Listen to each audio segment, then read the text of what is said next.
Spiteful Druid as another good deck. For what we all think of Spiteful Druid, if you're not losing to Paladin with it, it's actually pretty good. So they correctly called this Dusky Boys lineup and have brought a lineup to counter it. Like it's RDU's lineup is like the level 2 lineup, like level 1 just being the best 4 decks, probably with Spiteful in, but the next level lineup is what Glaser has brought, which in theory, and it is still percentages, etc., you just have to play the games, it should be a very good spot against RDU's list. Well, speaking of playing some games, let's jump into a game. Seems good to me. Let's get the day started. And we are there with this mage that we were talking about, taking on the Warlock. And this is by no means a pushover. RDU has got 2 healing spells in his opening hand. Plus, if he has got the same exact list as the Dusky Boys, he will have the Shroom Brewers, which is a big deal against Mage. And even Plated Beetle, that's 3 more health. Right. The Brewers and more health. The healing spells, which he's throwing away by the looks of things. I guess he wants to stick some stuff on the board and actually just get a good start out. Yeah, it's very interesting how you play against the Mage. Keeping your healing spells can work, but if you don't occupy the board at all, then you need even more healing. So you've got to balance it all up. I would personally keep one of those 2 healing spells and get rid of the Stonehill. And RDU's having a look now and feeling which one do I want to keep. The problem with the spell stones is they get countered really hard by counterspell. Right. And he will have the coin, which will enable that to be a lot less of a problem.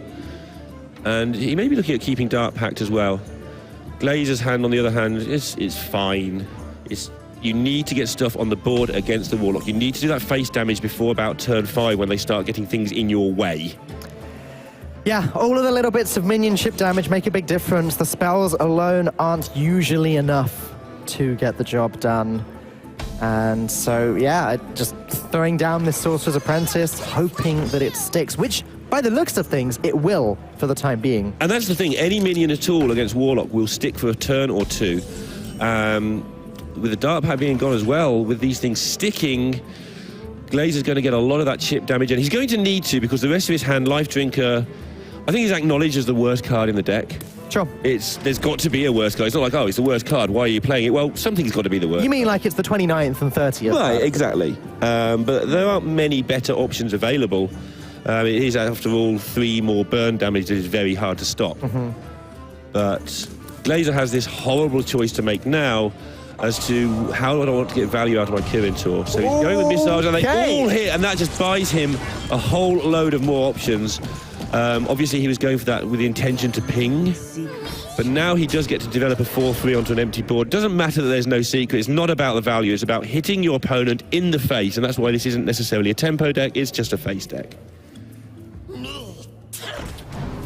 But RDU able to set up that Defile nicely with the 2-1 is going to put a stop to this onslaught of early board minions. Yeah, Glaser can now put a 4-mana 3-3 down and then another 4-mana 3-3, but these bodies aren't quite as threatening as the bodies that were just on the board a second ago. Yeah, one of the things with Mage, if you're Arcane Intellecting, and it's again another card you need in the deck to keep the hate coming, you are wasting valuable time. So you don't want to draw it. It's there in case you don't draw your other stuff, so you can, but it slows you down by a good half turn. And RDU should be able to get going now. He is using the Spellstone now, which means his Hellfires and those cards now are just pure downside all the way. But after 4 turns, Glaser has done precisely 0 damage that has countered. And again, you've got to get that minion damage through, and the longer it goes, the closer RDU is to setting up those Void Lords.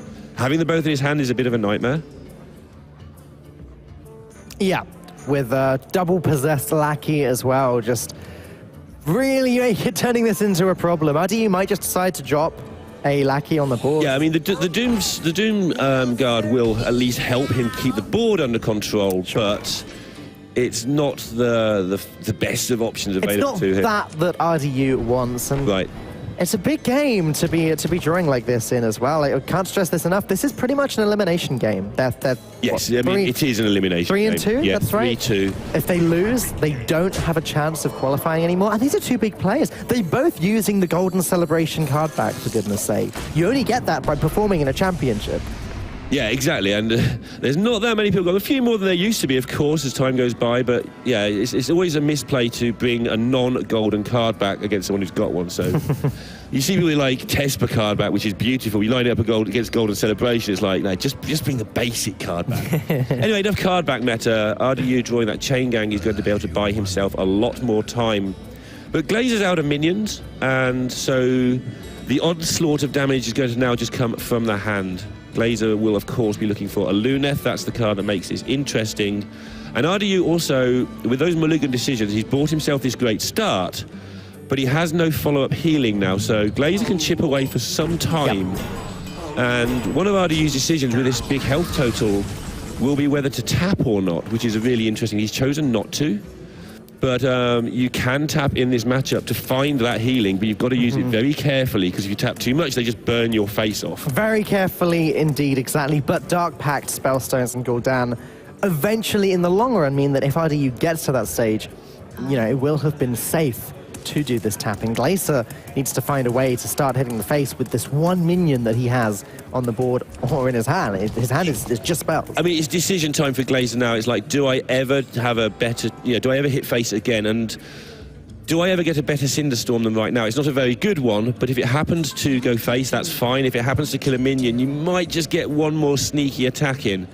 As time goes by, RDU's board will get bigger and bigger and just render that Cinderstorm completely and utterly useless. Speaking of useless, it's another decision here because of this Meteor. None of these spells go face, but you're right. Meteor would. So it's sort of the pick that jumps out to me as the obvious one, because yeah, it allows the minion to go face. Glaser's gone for Frozen Clone. I guess he's just saying to himself, look, I've got no minion pressure in my hand whatsoever. Maybe I can take some from RDU. Well, the other interesting thing here is not just the pressure, but RDU's deck kills you very slowly. It doesn't really stabilize unless it draws Gul'dan either. So if you can just stop him from killing you, because when it starts making Doom Guards, actually RDU's playing Control, so he won't have a Doom Guard. Right. No, does he always play Control? I've lost the track. Yes, they are. Yeah, well, so he's already had a lackey killed off, and then nothing happened. Yeah, so yeah, getting stopping them from being able to hit you, it takes a long time without Gul'dan for RDU to kill you. And this is what I was saying earlier. RDU drew both lackeys and both Void Lords. That is a bad combination of cards. I mean, it's bad anyway, but with no Doom Guard, it's even worse. Yeah, good point. And so Glaser could just chip away one more time with, like you say, with the Frozen Clone. RDU's not going to be able to kill him unless he draws Gul'dan for a very long time. And every card in Glazer's deck either draws more cards or does damage to face, with the exception of the secrets. And right now it's cards that Glaser needs, and a second counterspell is not really what he wants. Just playing Cinderstorm right now, sure, makes sense. It's 5 damage to the face. Probably the only chance he's going to get 5 damage to the face with that. And he's pretty much got a Christmas tree now over the portrait. He does. Brings back bad memories. I think I prefer the pink baubles to the yellow ones, though. They were absolutely awful to look at. Which is very strange when you really think about it. And now RDU is going to just blow up the coin. That's fine. He would have liked to coin out a Void Lord if not for the 3 secrets on the board. But he knows that no matter what he does this turn, there is going to be some form of interaction there. The problem with using the coin is if Glaser has had that fireball in hand for a long time, that could easily be a second counterspell. So RDU would want to use the coin on the same time as an important spell like Dark Pact later. Yep. And so what he's done there with his Twisting Nether is just say, okay, I'm keeping the coin back. Sure, I'll get my Void Lord later, but who cares? And if I need a Dark Pact, I can cast it anytime I want. Suddenly, this game is looking like it may be over this turn unless RDU draws Healing Shroom Brewer is healing. Even if there was an Explosive Runes there, it's still a net gain of 2. Yeah, and the Psy there is like, yes, it's a gain, but even after the Pyro next turn, RDU's then going to have to find even more healing. RDU won't necessarily expect this to be a Pyro. It's not a card Glaser's been holding on to for a long time. Right, I believe he just drew it last turn, so it's going to be quite unfortunate for RDU when he does see what that card is. Yeah, but he knows it's not a Luneth, and that's about all he knows. Yeah. That's about the only card that would have been played over last turn's play. Yep. But this is, this game is close now, and RDU, do you think he's regretting throwing away the Spellstone and the Dark Pact at this point? He ended up using a Spellstone anyway, but It's difficult to know. RDU doesn't tend to regret his decisions. He usually believes that his decisions are right, and I think this is the right play. Yeah. He knows he loses to one of the two cards, the top deck plus one he already has, if they're Pyro. But how does he put pressure on to win the game if he doesn't put any minions down? If he doesn't put it down, it just means that the Pyro is coming at some point anyway. And RDU did the right thing there, even though it cost him the game, by trying to put some sort of clock on Glaser. And you can tell that he doesn't suddenly think, oh no, like there was no reaction from RDU there. It's like in his head, that was always a possibility. It's not a surprise. Yeah, and even with this matchup, but as soon as he saw he drew Glaser, Glaser's lineup was very public, he would have just been like, I don't fancy my chances. The pros know that they're up against it, so I think the times in Hearthstone that cause people to tilt are when you feel that you've got the advantage and then you lose. Right. And then you question yourself, was it me? Was I bad RNG? It's very hard to distinguish sometimes whether it's your fault or whether you've been unlucky. But when you're expected to lose, it's a lot easier to stay calm about it. It's maybe a little bit better to work it out when you do share a lineup with many other people in the same tournament, because you can sort of compare. You can see how everyone else did. What's the average performance of this lineup? Then you can get some sort of idea as to whether you just got the unlucky lineups or whether the lineup itself isn't as good as it should be. But for Glaser, he's in a very nice spot at the moment when you look at sort of the overall remainder of this best out of 5 coming up. Although only one game has passed, Glaser is looking like he's got a significant lead here. Yeah, a reminder to those who maybe didn't see yesterday, this is last hero standing, so that mage is going to get a chance to go up against the rogue. It won't, because RDU gets to choose, so he'll pick his priest all of the time here. The priest with all that healing obviously makes the mage very difficult to get through, but then because of winning game number 1, Glaser's going to have like Druid or even Paladin, but probably Druid to go into this. Right. I didn't even mean it as... Anyway. So this is like a free roll now. This is what his lineup does. It's got such good advantages against this Dusky Boys lineup. It's just a great meta call from Glaser. And I'm actually surprised he's only down at 3-2. He was one of the players at the start of the tournament who I thought maybe would just take it all. And he still may, but he's got a lot of work to do if he's going to. That's right. He was one of your picks to win it. And it's still a good chance. And this matchup is why he was on my picks to win it. Sure. This exact matchup, I figured if he could get himself into the upper reaches, the Dusky Boys lineup is really powerful, but Glaser's countered it. I figured that, you get those guys all playing each other, Glaser's going to come out on top. Long way to go yet, though. It's only 1-0. And I do think sometimes we talk about lineups just a little bit too much. The players have a massive influence on who wins. That's why you see the same players in the top 16 over and over again. Yep. And again, like RDU's decks can beat Glaser's decks, Like, it is, if worst comes to the worst, the Questro can complete the quest and start getting Scalebanes down. Yeah. Sorry, Vicious Scalehides down before the Temper Mage is burned out. Like, these things the priest happen. can sweep. The priest can win this. It can Psychic scream away some naughty, spiteful boards. Naughty, spiteful And then boards. it can take down the Paladin. Yep. I mean, it only has one unfavourable to win, and it's not a thrashing. The Druid can lose to Priest with all that AoE that the Priest has available. However, looking at this board right now, RDU is in a tough spot. He wants to get rid of the Sorcerer's Apprentice, but it's not an easy thing to achieve right now. He may just have to play Pyromancer and coin out the Cleric using the Pyromancer's AoE effect and the Cleric on board to kill off the Sorcerer's Apprentice, but it's messy. It is, but Pyromancer coin and a second Cleric doesn't seem that bad before the secrets come to play. RDU does push that rope a bit tight sometimes. Yeah, and that's what he's going to go with, and he will have got the commands off in time because he hasn't punched the table. Yeah, we're spectating this from Glaser's perspective, so there's a slight delay in exactly when the motions happen there. Now back to Glaser, and now it's him with the messy turn. He doesn't make it messy, he just pings the Pyromancer immediately, but he's not progressed in this game. I mean, his hand is awful. You need that minion pressure early against the Priest. You need it early against everything, but against the Priest, you're just not going to get anything done later on with Psychic Screams and such like hanging around. So needs it early, hasn't got the early pressure, but this will change things quite a lot. The Archaeologist will get rid of yet another secret from the deck, which means his jaws will be good from this point on, and the Berserker is a threat for, you can ping it and go in for 5, which is like one of the very first things you notice when you start playing Hearthstone. I can ping this and hit them for 5, and you soon realise that that's bad, And now you realise that actually what we've been told was bad for 4 years is really good all along. Yeah, look at Mind Blast.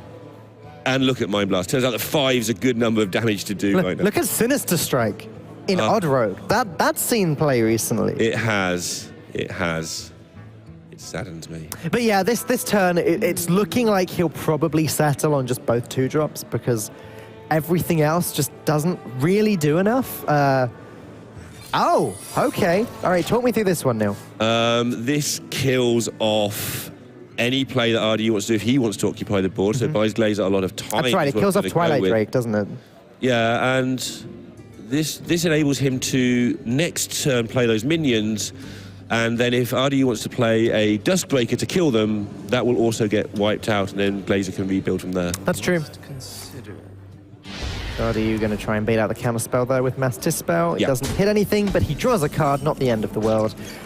The important thing is Glacer's not on the board. Glacer isn't dealing the damage, and as a result, RDU is surviving and going to continue to do just fine for the time being. So Glaser has to weigh up here, how much do I need to find a Luneth? Not as much as I need to be on the board is the answer, but he will very soon be digging for that Luneth with his intellect. Of course, this thins out the deck, makes that more likely for the future, as well as make sure that RDU has to at least deal with this board. And this is going to be the payoff for playing that Explosive Runes last turn first. If RDU wants to blow up the board, he's got to play his Dusky Boy. Yep, and RDU himself is not a Dusky Boy. Right, we he must may be using their lineup, but he's not a Dusky Boy. And it shows the interactions that go on between the players behind the scenes. Yeah. Like, you have to keep your playtest group small enough that your technology is not leaked out, but big enough that you actually get some input into building a lineup in the first place. And that's a balance for each individual player. It goes to show another aspect of being a Hearthstone player that I don't think we talk about all that much, and that is the social aspect. Right. Right? Like, it is important to, when you get into the highest levels of gameplay, it's important to make some friends, you know? Actually find people whose skill you respect enough and who respect your skill enough to form these practice groups and to share their information with you. It's all relevant. And you don't have to be friends, as RDU finds a very creative way here to generate a massive minion. You don't have to be friends, but you do have to at least get on well enough. Like, if somebody's a bit obnoxious but willing to share stuff on a business level, that's fine. Sure. But you've got to be able to at least work with them and trust them. And that varies from player to player, depends on your personality, depends on what you want, depends on what your practice group is lacking. Wow, Glacer's starting off with the Arcane Missiles. Yeah, I want to see where he stands before he plays the glyph, so he knows more about what he's looking for.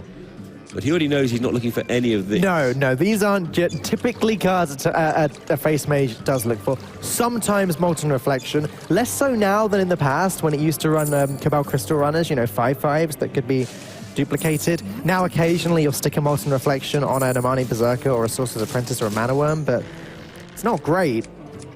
Look at the high-level interactions going on between the two players as well. RDU took less damage from that Explosive Runes because he knew what Glaser had done. He knew those two cards in Glaser's hand on turn 4, they weren't played.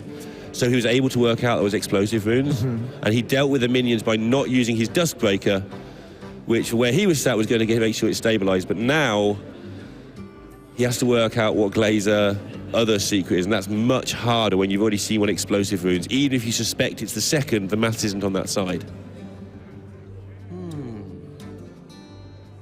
So how does RDU deal with this? And he's on a decent enough health total that he can just Duskbreaker. He can just Duskbreaker. He can also just Twilight Drake if he wanted to. I was wondering if that's the route he'd take, but I guess this way he's not taking the damage from the minions next turn. The Twilight Drake still would have been destroyed anyway, so it wouldn't have been any better tempo to play that card.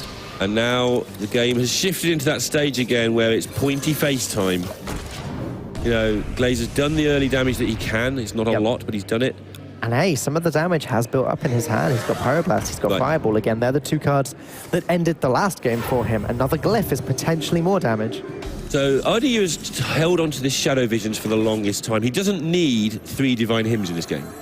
He might need 2. He'll definitely need 1. So by hanging on to it, he's got more chance of drawing into either the Divine Hymns themselves or other spells, which means that the Shadow Visions has more chance of finding the hymn when he actually needs it. You don't need it until you're about to die. There's no hurry. They're not burn spells. They don't deal any damage to the face. Yeah. Do you want Counterspell to defend your board? Yes, if you have a board. But no, he doesn't rate his board highly enough to worry about. And that's interesting, actually. He chooses to put this out there, knowing that Counterspell would have been too slow going this way. It's just like, I hope you haven't got a clear. And the hope is going to pay off unless RDU can get hold of it. Because now he's forcing RDU to do things he doesn't really want to. This is an okay clear. It's okay. This Flame Strike's going to work out nicely. Yeah, the maths is nice there. Frostbolt going to finish the job so that Life Drinker can continue to hit the face. I mean, every time you hit the face with a Life Drinker, I just keep rubbing this point in and maybe even being laboured. That's another Frostbolt you don't have to draw. Yeah.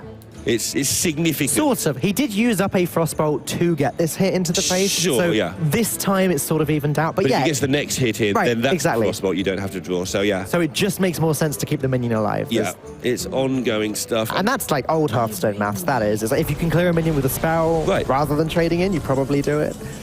But suddenly RDU wants to put Glaser on the clock. He's got 2 Mind Blasts in hand.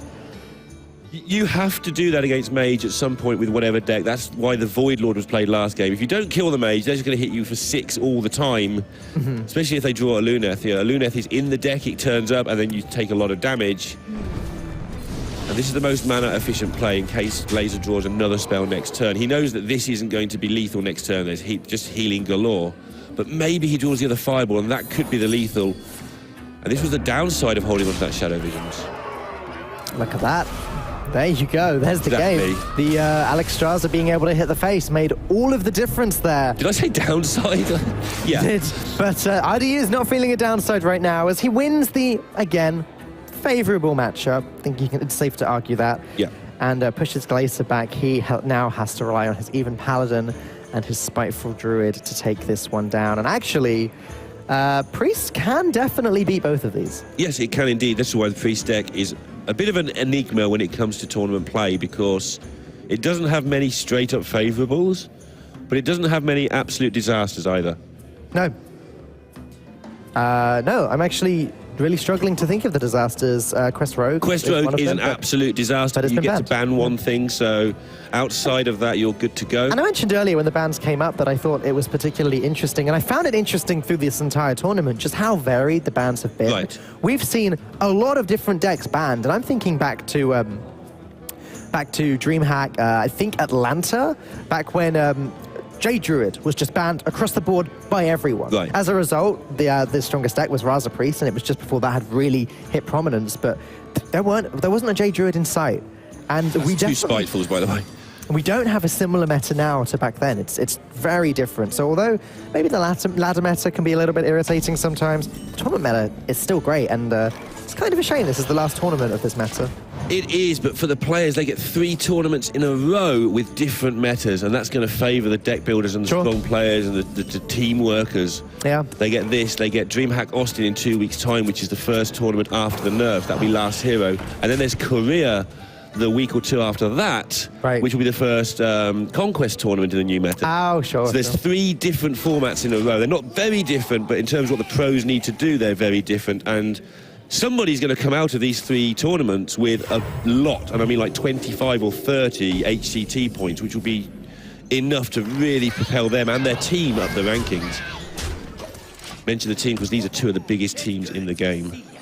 F2K, known for the longest time, Soitoida, as more of a streamer team. I mean, that's what they were going for, but now, you know, with all of the exciting announcements about competitive Hearthstone in the last year, and you know, the different awards, the different prizes, the different team standings, $8,000 per player per season for the winning team, and it goes down to 10th place with good money. Yeah, and so now we're seeing Fino, Ball Control, Glaser, you know, these highly competitive pro players rearing their head and becoming a pretty formidable team for Fate to Karma. Yeah, I mean, when your player who is doing the worst in the tournament is Glaser on 3-2 with a good matchup, and top 32 get points, 4 points for the top 32. If he's going to chip in and get 4 or 6 points, he can still get top 16, even if he doesn't. If he can get himself 4 points or 6 points here, and then Ball Control is 4-1, Fino's 5-0, if those guys take the big points, and your third player's chipping away getting other points as well, you're a long way towards getting those $8,000 per player.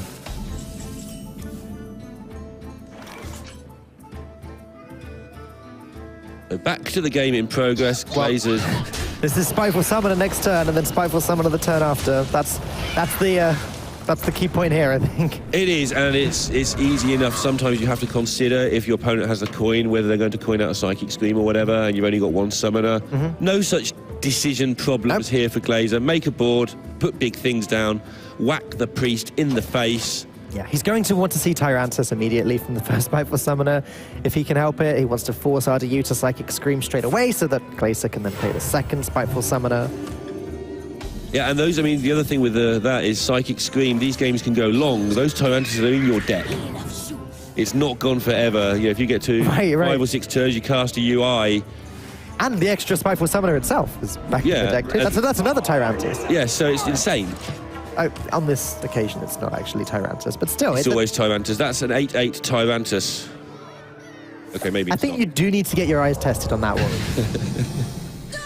One Holy Fire used up there from RDU, just trying to keep himself alive. That's not a fun position to be in. And now this may have to be a Psychic Scream. RDU can't quite play Anduin yet. No, it makes the next one interesting, though, because Anduin will be down the turn after Psychic Scream, and it makes Glazer's next turn interesting. We might see him do something a bit weird on his next turn, depending how RDU plays this turn, which is fairly obvious. We may see Glaser do something... There isn't really anything else. That's the problem here, yeah. I was trying to work out if you could play sort of 3 or 4 minions, but they all die to Duskbreaker, so you just got to go for this. But he's going to play... That's a 12-12. Still not a Tyrantus, but...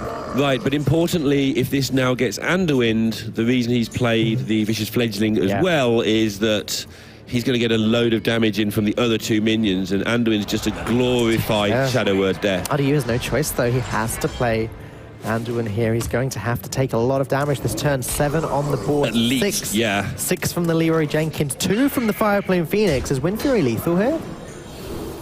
We'll find out. I mean, if we could count with no.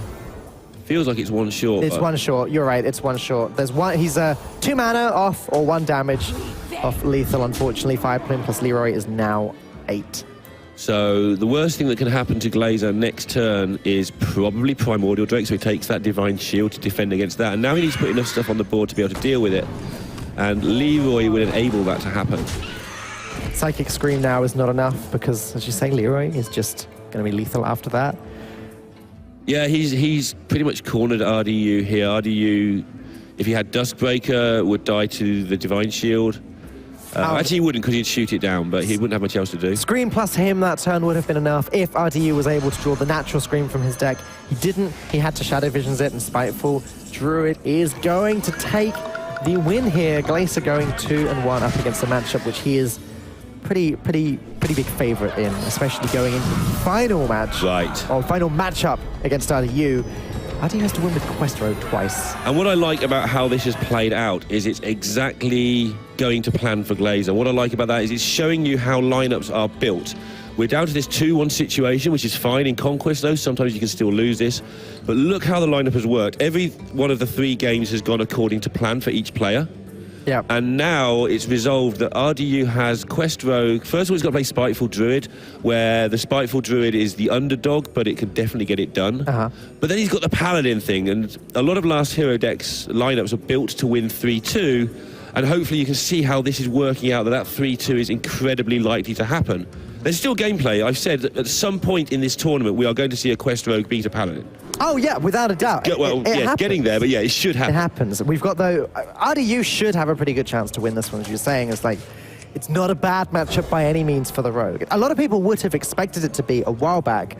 You know, Spiteful Druid is a more aggressive deck. Right. Rogue struggles with aggressive decks, but it's a strange version of aggression. However, Prince Keleseth in the opening hand does not help the Rogue's case. And the Fungalmancer as well. Those 1-2s are kind of not that threatening if they come off the top, but they're going to be 2-3s. But the Fungalmancer and now the Druid of the Claw as well. There's a lot of extra push here for Glaser than you normally would have. The reason the Spiteful is a little bit slow is because of Glacial Shard. By the time you've got to turn 6, the Glacial Shard is quite likely in the Rogue's hand. They're probably quite likely to be set up. They can just keep it under control. And I meant RDU's Glacial Shard, of course. They keep things under control whilst they set up their combo. And Rogue combos on what, let's say turn 8 or 9 as an average kind of thing. Not necessarily when Sonya Shadow Dancer is sitting in the hand ready to go. RDU needs to pick up a boar, maybe a Shadow Step, a deckhand to really get this going. But that could take this game into overdrive as he plays Tar Creeper. Now, that's not a card I see in this deck very often at all. No, and it's something I've banged on about Quest Rogue for a while, that there are available slots to do anti-aggro things with, because a lot of pros will tell you, oh, I can beat control with 24 cards and 6 random ones in Quest Rogue. Well, use those 6 random ones to fix your bad matchups then. Right. That's always my attitude. It turns out that, you know, you really want to sweep in last hero standing, so you really focus on never lose those matchups. But yeah, this is a nod to that. This is okay, get through this Paladin, because Paladins hate Tar Creeper. It really slows them down. Yeah, it does. It does. And maybe that's a little bit of hope for RDU as he goes a turn without taking any damage. That's a start. The problem is he's not got the best hand for this game, and Glaser has a nice low curve. So we're talking about the Paladin matchup. Yeah, Glaser's got as good a chance as he's going to get to win it this time around. RDU... His hand is close to being really good. That's the thing. Like, all he needs, from where I'm standing, is a Stone to Spore, and suddenly, or a deckhand, and suddenly the quest is completable pretty fast. Drink with me, friend. Yeah, I mean, Sonya just absolutely destroys. Again, for anyone, I'm sure everyone is well aware of this by now, but Sonya, you play it, you Shadow Step it immediately. Later on, you play it for 1 mana, and then suddenly you're Stone to Spores, you play it, charges in, get it back to the hand, charge it in, but get it back to the hand, etc. The quest is complete before you even know it. Yeah. Absolutely important that people know that. But the Shadow Stepping the Sonya part itself is important, because that mana reduction, and being able to do it all in one turn. Sure, then you can play the quest the turn after with a board present. Exactly. The other issue RDU has here is, again, it should be fixed pretty soon, but he hasn't got a Scalebane. The Scalebane is what made Quest Rogue viable again, because you go very low on health, even in your favourable matchups with this deck. And then you just play a Scalebane, you heal for 5, and probably repeat that once or twice as well, and you heal for 15, and suddenly your opponent just has no way to stop these 5/5s. But without that, and with Glaser having Fungalmancer or Druid of the Claw next turn, both of which have immediate damage, as well as, you know, UI is important on turn 10. This is a difficult turn for RDU right now, because he'd like to play the Elven Minstrel, but doesn't really want to shard something on the board right now. Like, now he's stopping 3 damage. He could use that on a 12/12 later, but he's had to do it because he's otherwise doing nothing this turn. Yeah, it was a good activator, though, for the Minstrel, and he needed stuff, and now he's got the stuff that he needed, and he's in a good position to move forward. So the Glacial Shard, like you say, he didn't want to play it, but he needed an activator for that Elven Minstrel. And now RDU is in a very good position, but it's by no means over. And Spellbreaker can unfreeze the Phoenix if he just wants to come in for a load of damage now. It can. It may be worth it. I want to say it's a positioning interesting thing there is that Fungalmancer now can't buff 2 minions that can attack straight away. Whether that was Glaser messing up, putting the 3/3 in the middle earlier, okay, sure. It's or RDU, you know, maybe if Kalaseth was in the middle, RDU would have still frozen the middle minion. No, he would have had to freeze the middle minion, you're right, and this is meant that Glaser should have put the 3/3 on one of the edges to make sure he gets that extra point of damage through, so it's definitely a mess-up of some degree. Glaser has to think about this Spellbreaker because RDU's likely to bounce that Glacial Shard next turn, so if he unfreezes, he has to kill the Shard. Plus, you don't want all this lot lying around anyway, because they've become 5/5s if there's some sort of preparation quest Sonya nonsense. Just because Sonya exists, you sort of have to keep clearing the board of a quest rogue, even if it's a lot of nothing, because otherwise that a lot of nothing just goes back in the hand. And like Elven Minstrel being resummoned as a 1-mana 1/1 is devastating. Yeah, it really is, especially when you're just hoping upon hope they haven't drawn their Scalebane or their charge minions. Now, RDU is going to have to think about completing this quest soon. Down comes Sonya. He can start charging in these boars and then Shadow Step Sonya at the end of the turn. This way he can even actually deal with the Crypt Lord, actually, because the weapon does that final little bit of damage. And next turn, RDU should be able to complete and play the quest in the same turn. Yeah, and then things all start getting a bit nasty for Glaser, which is why, as you can see, this matchup is not favoured for the Druid, but Glaser's still got some game until the healing turns up for RDU. Oh, he didn't actually Shadow Step Sonya. Okay. Maybe he had enough activations already on the board. Like, when Sonya's job is done against smaller stuff, as RDU just accepts the fate here of the decision That's he what made. I thought. It's 3. Oh, yeah, he can play it and bounce and play again. Yeah. Ignore me. Completely ignore me. Fine.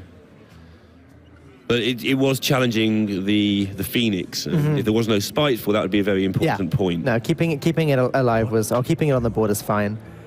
But because that's why RDU is sort of rolling his eyes a little bit there, apart from we all roll our eyes when Spiteful's played off the top of the deck on turn 6, because he chose to challenge the board on the assumption that Glaser wouldn't have lethal, but now Glaser, almost certainly from RDU's viewpoint, does have lethal next turn. There's so many ways Druid can get that little bit of charge damage.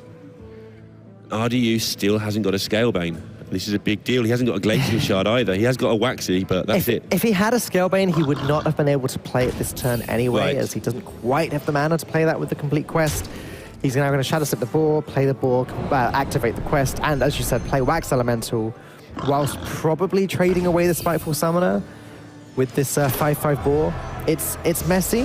RDU is going to take some damage, but this is where it can turn around. He needs Scalebane. He needs Vanish. These are key cards here. And Valera on turn 9 is going to help him a lot as well.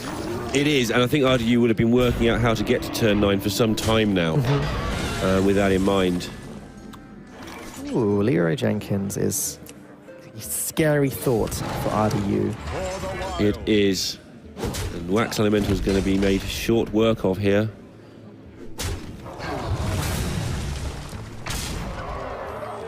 Good of the charge. Obviously doesn't get the Keleseth buff. Was the wording on the card? I don't know if it was drawn after the Keleseth or not, but the wording is it becomes this exact number. That's right, it transforms, and the minion it transforms into didn't start in the deck. So. And RDU, one turn short of Valera, with a lot of thinking to do. RDU, when I first watched him play this deck a long time ago now, struggled with it a little, but the speed at which these players learn, you watch them the next day, and they're like one of the top 20 in the world with it suddenly from absolutely nowhere. They just go from sort of not necessarily understanding every subtle aspect of it to just knowing everything in just no time. And when you use your time that efficiently, that's why they learn so many decks so quickly. And there's the Vanish. There is a Vanish. Which will really slow Glaser, sort of slow Glaser down. It will, but he still hasn't got that Scale Hide, which means this Ultimate Infestation is threatening turn 10 lethal. Sort of. Valera will buy RDU that little bit of time thanks to the stealth it grants immediately. However, Keleseth buff, all game long, Keleseth buff, Keleseth buff, Keleseth buff. It made the biggest difference. Glaser is going to take the 3-1 win. Yeah. RDU is pretty much out of the tournament. Yeah, I mean, it's not even pretty much. He is out. Okay. 6-3. I was just trying not to be nice about it. No, don't know? be nice. He's out. I like RDU. I like RDU. You like everybody, Dan. I know. This is one of the hardest things about casting. Is obviously you get to know the players over time because you mingle with them a lot at different events. And the hardest thing is saying that somebody that you really like is out, but he's out. But I also like Glaser, and it is good to see him performing well for his team. Again, the Dusky Boys are strong, but Fade to Karma are looking strong themselves. Ball Control, Fino, Glaser, all doing well, all, I believe, in with a shot to win this entire tournament. That's exciting. That's exciting for FTK. I mean, you used to be on FTK as well. It must be fairly exciting for you to see that how they've grown from the days when you were there. Again, the meme was, but it was sort of true. They're a bit of a stream team. Yep. And now you're seeing that they've still kept that streaming core together that's built the team up. But they've managed to make the most of it by using investment now in, hey, we can afford a competitive team to back up our stream team. And then there's some overlap. You've got players like Jackie Chan, who very popular streamers, but also you're just very good at Hearthstone. It's nice to have that as your backup guy. Yeah. You know? Now, that in itself, RDU versus Glaser was a pretty big matchup. But next up, we have another big matchup. It's going to be Maverick versus Tars. Coming up, round 6 of the Swiss is not over yet. We'll be back right after this.